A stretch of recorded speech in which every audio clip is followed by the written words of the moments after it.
Sera-t-il le dernier souverain britannique à parler français? Entre autres précieux héritages, Élisabeth II a légué à son successeur son incroyable francophilie. Passion qu'elle tenait elle-même de sa propre mère, Queen Mum, qui vouait une admiration sans borne au général de Gaulle autant qu'au champagne rosé.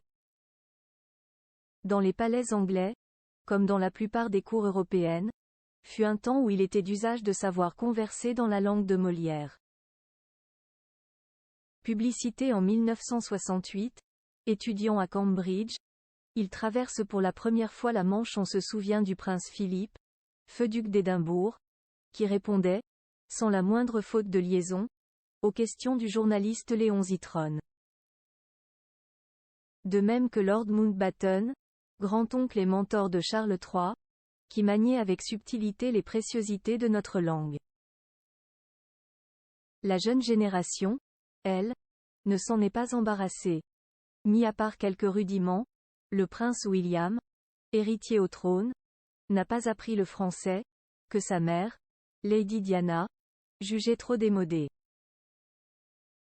Alors que Charles l'a étudié avec passion, dans son collège écossais de Gordon-Soon, et l'a surtout pratiqué à l'occasion de ses nombreux séjours hexagonaux. En 1968, étudiant à Cambridge, il traverse pour la première fois la Manche, accompagné d'un de ses professeurs, l'archéologue Glyn Daniel, pour des vacances studieuses. Des grottes de Dordogne aux alignements de Carnac, d'un plat d'huîtres à la Trinité-sur-Mer à une virée en bateau sur l'île aux Moines, le jeune prince de Galles, encore frêle dans son trench-coat, s'imprègne de l'esprit français. Il ne manque pas non plus de faire une escale à l'abbaye de Fontevraud, nécropole dynastique des Plantagenets, ses lointains aïeux. Là, il comprend que, depuis Aliénor d'Aquitaine, son futur royaume a plus d'une fois lié son destin à celui de son proche voisin.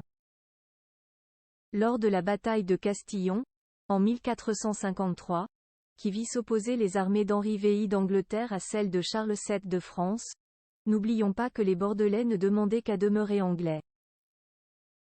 En 1977, à l'invitation du maire Jacques Chaban-Delmas, Charles découvre cette douce région où tant de sujets de sa gracieuse majesté ont fini par s'expatrier au fil des décennies. Le prince de Galles ne résiste jamais à la promesse d'un voyage en France et lui, aurait-il aimé vivre dans nos contrées? À l'instar du duc de Windsor, éphémère Édouard VIII, qui s'est exilé de l'autre côté de la Manche après son abdication. En 1972, à l'issue d'une tournée avec ses parents entre Nîmes, Arles et Avignon, Charles rend visite à ce grand-oncle, qu'il a peu connu mais pour lequel il a une certaine affection, à la Villa Windsor, très chic hôtel particulier en bordure du bois de Boulogne, dont le monarque déchu a fait son seul royaume. Le prince de Galles ne résiste jamais à la promesse d'un voyage en France. Des années 1970 aux années 2000, il y vient presque chaque année. Soit pour des raisons officielles, et pas toujours réjouissantes, comme lorsqu'il représente sa mère aux funérailles du général de Gaulle en la cathédrale Notre-Dame. Soit, et c'est beaucoup mieux, pour y passer du bon temps, quand il séjourne sur la côte normande en août 1978. Il pose ses valises au Club 13 Normandie, un hôtel ouvert par le cinéaste Claude Lelouch à Tourgéville, non loin de Deauville, où se côtoient célébrités américaines et vedettes françaises, d'Olivia Newton-John à Michel Sardou. Un homme, charmant et beau, qui parlait dans un français impeccable. Charles était venu avec son équipe de polo, se souvient Martine Lelouch, sœur du réalisateur, qui s'occupa de cet établissement durant plusieurs années.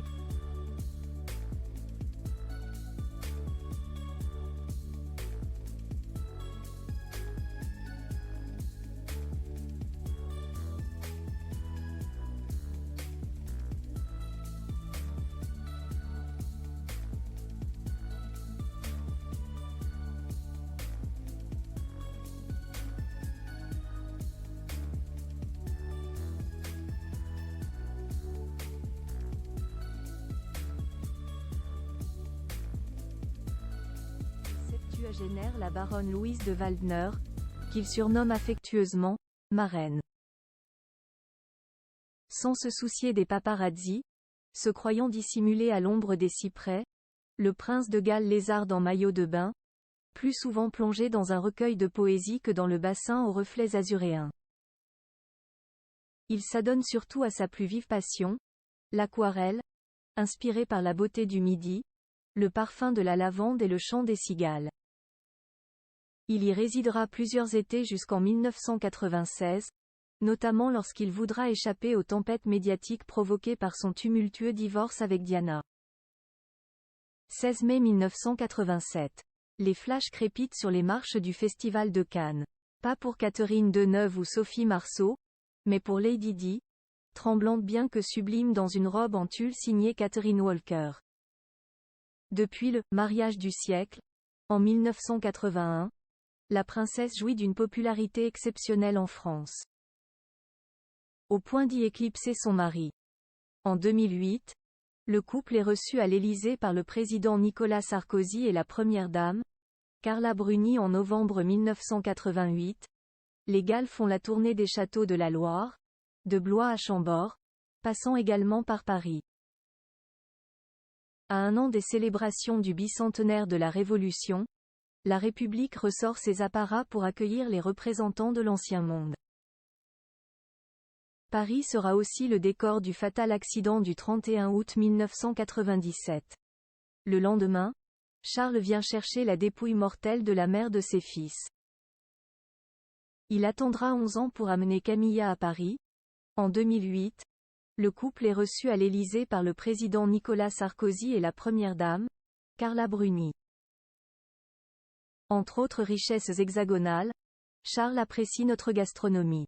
C'est surtout un grand amateur de fromage qui, en 1992, en guise de hors-d'œuvre pour le dîner de gala du 75e anniversaire de l'Association France-Grande-Bretagne, à Paris, livrait un discours enflammé pour prendre la défense du « brie de Meaux », du crottin de Chavignol et du bleu d'Auvergne, alors menacés par une nouvelle réglementation européenne. Cette obsession des autorisations, des catégories, de l'homogénéisation et de la pasteurisation va-t-elle voir l'émasculation du vieux Roquefort, du camembert, du reblochon, et même de l'omniprésent vacherin? Une ode aux produits de nos régions qu'il réitère en 2015, à l'Académie des sciences morales et politiques dont il est membre associé étranger. Sous la coupole du quai de Conti, il s'exclame à nouveau, dans un futur sans microbes, progressiste et génétiquement modifié, quel espoir y aurait-il pour la traditionnelle fourme d'Ambert, le malformé gruyère de Comté ou l'odorant Pont-l'Évêque? Des spécialités françaises, Charles III pourra en déguster plus souvent qu'à son tour en 2003. Il est, à l'ambassade britannique, aux côtés d'une dizaine de cuisiniers, dont Pierre Gagnère et Georges Blanc, pour louer les bienfaits de la viande rouge. Rien n'accompagne mieux la saveur du bœuf britannique qu'un bon vin rouge français, estime le prince, un verre à la main. Des spécialités françaises, Charles III aurait pu en déguster plus souvent qu'à son tour au cours de sa visite d'État, prévue du 26 au 29 mars, avant d'être annulée à la dernière minute en raison du climat social tendu en France. Un dîner grandiose avait été envisagé pour 160 invités au château de Versailles. 3 grands chefs ont été missionnés, Anne-Sophie Pic, Yannick Aleno et Pierre Hermé. Puis, le 28 mars, lors d'un détour par Bordeaux, le souverain aurait dû découvrir les cannelés de la maison Bayardran et visiter le vignoble du château Smithsonian-Lafitte. Les propriétaires, Daniel et Florence Cathiard, ont déjà croisé la route du roi. Il y a une vingtaine d'années, je l'ai rencontré à l'occasion d'un match de polo chez un ami commun, se souvient Madame Cathiard. Je servais mon vin et il s'est approché de moi pour me dire qu'il connaissait mes produits. En retour, je lui ai dit que j'étais une inconditionnelle des Duchy Orignal, les biscuits à l'avoine fabriqués dans sa propriété de Highgrove. Fan de Charles, elle reconnaît s'être inspirée de son engagement environnemental. Sur ces questions, il était très en avance sur son temps. Aujourd'hui, tout le monde reconnaît qu'il avait raison alors que, dans les années 1980, il passait pour un excentrique. Comme moi d'ailleurs. Chez elle, Charles III pourra déguster des grands crus certifiés agriculture biologique. De quoi séduire le plus rabelaisien des rois d'Angleterre.